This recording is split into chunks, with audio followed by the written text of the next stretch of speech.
asked the fifth patriarch. The sixth patriarch answered him promptly, although people are from the north and from the south, he said, the Buddha nature is one and is everywhere the same. The fifth patriarch's disciples were gathered all around, so he said no more. He simply told the sixth patriarch, "Good, you have come. Now, go to work with the others. Hurry off." Huineng said his own mind always produced wisdom. This wisdom is produced from one's own self-nature, and the fields of blessing 17 are not separate from it. "I do not yet know what the master wants me to do," he said. The patriarch heard Huineng talking this way and said, "This barbarian has sharp roots." 18 He cautioned Huineng to be more discreet and not talk so much. "Speak no more," he said. "Go to the back courtyard." In the back courtyard a cultivator told Huineng what to do. When people first come to a place, they are always bullied. This disciple, who had not yet left home, said to Huineng, Every day you must cut wood, build the fire and cook the food. Here's an axe, and be sure to cut kindling too. Besides that, every day you must thresh the rice." Over 8 months later, the patriarch saw Huineng working on the threshing ground and said to him, "I think that your wisdom and opinions can be used, but fearing jealous people might harm you, I have not spoken with you too much. Did you know that?" Huineng said, "I understand. I have not dared go into the front Dharma hall to speak with the master lest others notice my actions or the master's compassion toward me." Sutra. One day the patriarch summoned his disciples together and said, "I have something to say to you. For people in the world, the matter of birth and death is a great one. All day long you seek fields of blessings only, you do not try to get out of the bitter sea of birth and death. If you are confused about your self-nature, how can blessings save you?" Commentary. The fifth patriarch said, regardless of whether you are extremely rich or bitterly poor, you cannot avoid birth and death.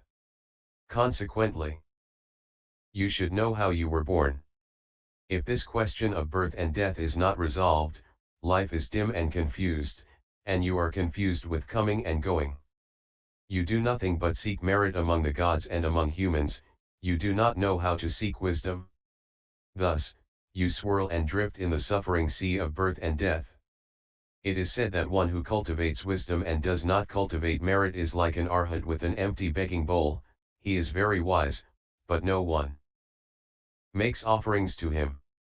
But if one cultivates merit and neglects wisdom, he is just like a big elephant wearing a pearl necklace, beneath the adornments of blessing. He is stupid and will never solve the problem of birth and death. Sutra. Each of you go back and look into your own wisdom.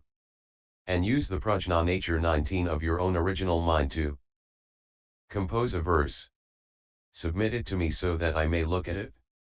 If you understand the great meaning, the robe and Dharma will be passed on to you and you will become the sixth patriarch. Hurry off. Do not delay. Thinking and considering is of no use in this matter. When seeing your own nature, it is necessary to see it at the very moment of speaking. One who does that perceives as does one who wields a sword in the height of battle. Commentary. Verse here is the Sanskrit word gatha. A gatha is composed of lines of uniform length, though the length may vary from gatha to gatha. Go quickly, said the fifth patriarch. Go as if a fire were about to overtake you. Do not dawdle and procrastinate saying, "Oh, I cannot do it today. I will do it tomorrow instead," and then the next day saying, "Not today either, perhaps tomorrow." Do not keep putting it off and do not try to think about it. It is useless to use your discriminating mind. If you have deep prajna wisdom, you understand the moment you hear the words spoken. Just as one grabs a weapon and confronts the oncoming enemy, so do you perceive. You can see your nature in the same immediate way. Sutra. The assembly received this order and withdrew, saying to one another, "We of the assembly do not need to clear our minds and use our intellect to compose a verse to submit to the High Master. What use would there be in this? Shensio is our senior instructor and teaching transmitter. Certainly he should be the one to obtain it. It would be not only improper for us to compose a verse, but a waste of effort as well. Hearing this, everyone put his mind to rest, and said, henceforth, we will rely on Master Shensio. Why vex ourselves writing verses? Commentary. They went away to other courts, other gardens, and other buildings, saying to themselves, why worry about writing this verse? We do not need to waste the effort. I believe the people who spoke this way were of Shensio's party. Why did they not write verses? Because Shensio's followers were trying to make him the patriarch. All his followers, disciples, Dharma brothers, friends, and relatives contrived to set up the position for Shensio. They convinced everyone else not to write verses, because if anyone else wrote verses, then perhaps Shensio might not get to be the next patriarch. They secretly passed it around and whispered behind the scenes, like friends of a candidate for president who say, hey, vote for this one. He can be president. They spread it about and stuffed the ballot box. Convinced that they had no learning, the assembly decided it was useless to write verses. Swayed by the rumors, they said, the senior seated Shensio is second to the abbot. His literary skill is good, his virtue is high, he lectures on the sutras and speaks Dharma for us. Certainly he should become the sixth patriarch. When the assembly heard Shensio's followers saying things like, if we write verses, they will be very unpolished and certainly not good enough to submit, they all decided not to write verses themselves. They didn't want to compete with Shensio, their superior. Sutra. Shensio then thought, the others are not submitting verses because I am their teaching transmitter. I must compose a verse and submit it to the High Master. If I do not submit a verse, how will the High Master know whether the views and understanding in my mind are deep or shallow? If my intention in submitting the verse is to seek the Dharma, that is good. But if it is to grasp the patriarchate, that is bad, for how would that be different from the mind of a common person coveting the holy position? But, if I do not submit a verse, in the end I will not obtain the Dharma. This is a terrible difficulty. Commentary. The fifth patriarch had announced that in order to obtain the Dharma, one must compose a verse. Shensio knew that if he did not submit one, the fifth patriarch would not know whether Shensio had wisdom and he could not transmit the Dharma to him. Shensio fretted and worried, what shall I do? This is very hard, it is just too difficult.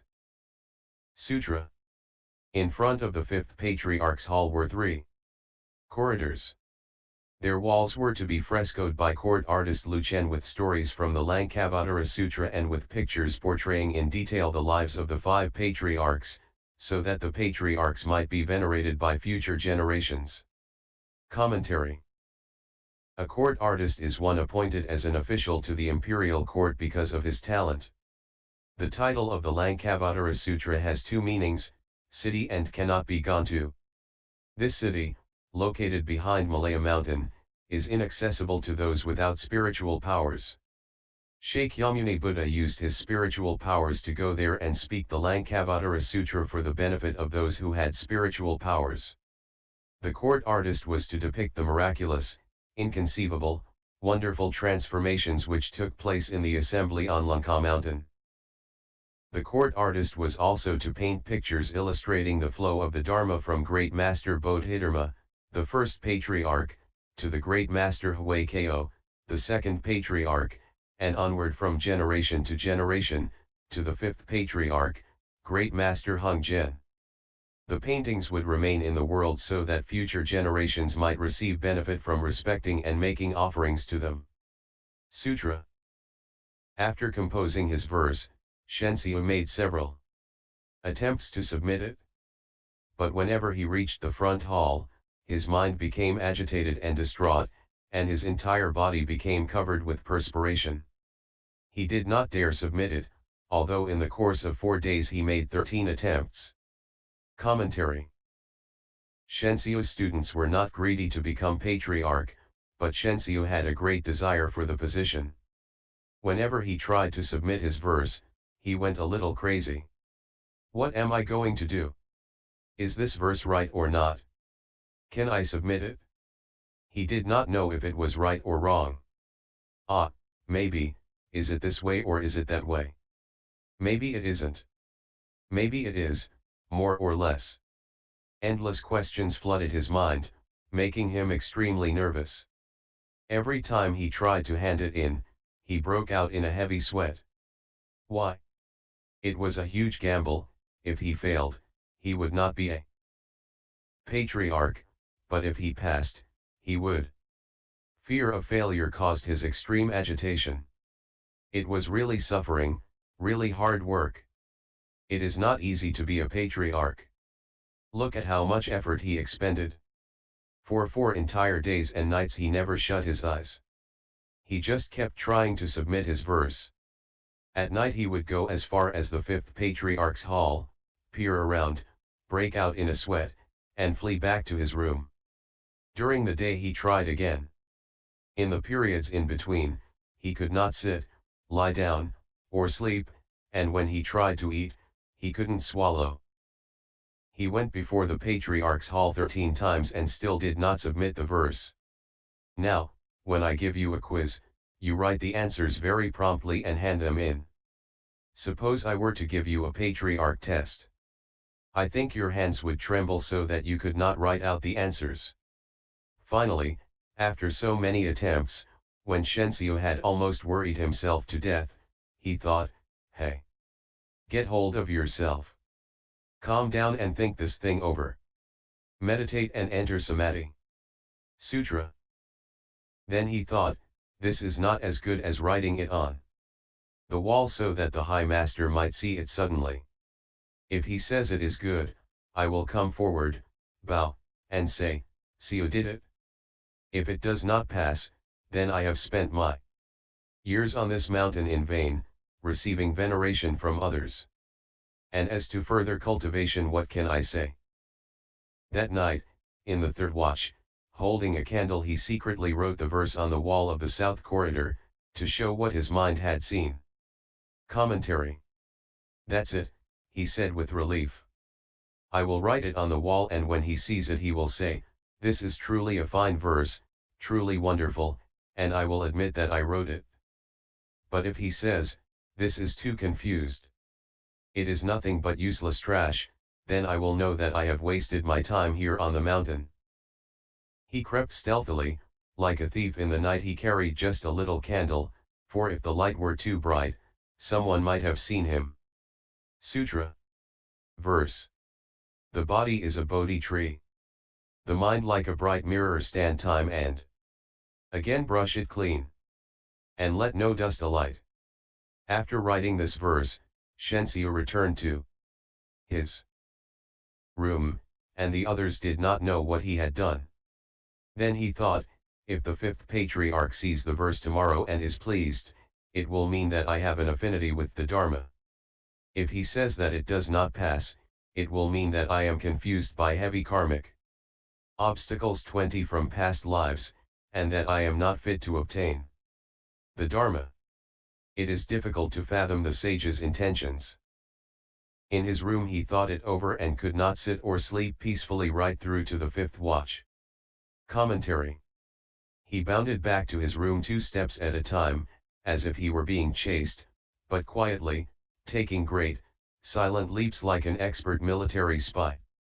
He was afraid that if anyone saw him, they would know he wrote the verse. But no one saw him, no one knew, not even the ghosts and spirits. If he likes this verse, thought Shensio, then I must have conditions with the wonderful mind too. Mind seal of the Buddhas, and it is my destiny to be patriarch. But if it does not pass, my confusion from the karma created in past lives must be a heavy obstruction. It is hard to figure out what he will say. There is just no way to know. Actually, his verse was not bad, but he had not fully understood. So after he returned to his room, he was still uneasy. Sutra. The patriarch already knew that Shenxiu had not yet entered the gate and seen his own nature. At daybreak, the patriarch called court artist Lu Chen to fresco the wall of the south corridor. Suddenly he saw the verse and said to the court artist, "There is no need to paint. I am sorry that you have been wearied by coming so far, but the Diamond Sutra says, whatever has marks is empty and false. Instead leave this verse for people to recite and uphold. Those who cultivate in accordance with this verse will not fall into the evil destinies and will attain great merit."